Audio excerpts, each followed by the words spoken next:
This is the sort of watering hole that sends beer expert Roger Protz into ecstasies. His guide describes Crocker's, just around the corner from Lord's Cricket Ground, as London's most amazing pub.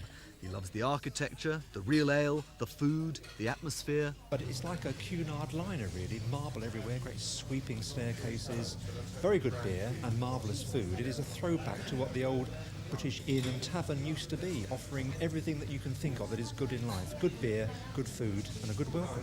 Well, I like the atmosphere. I like the people. What else can I say? Do you like real ale? The drink. Well, real gin.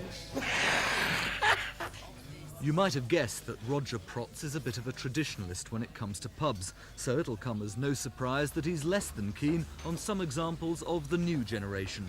This is Drummond's opposite St Pancras Station, once the Euston Tavern, but transformed by Bass Brewery. It's no longer a pub, but a cafe bar, and proud of it. So what's the problem?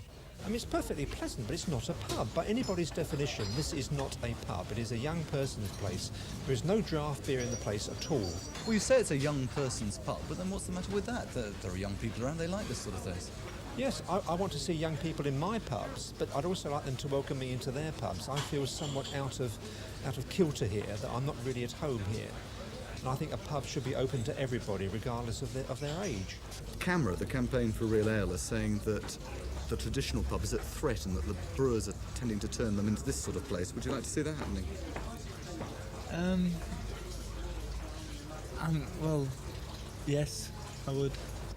Roger Protz has nothing against Bass in general, and his guide to what he reckons are the best pubs in London features many of Bass's houses, but usually only the ones that have interesting architecture, real ale by the gallon, atmosphere by the ton, toad in the hole, bar billiards.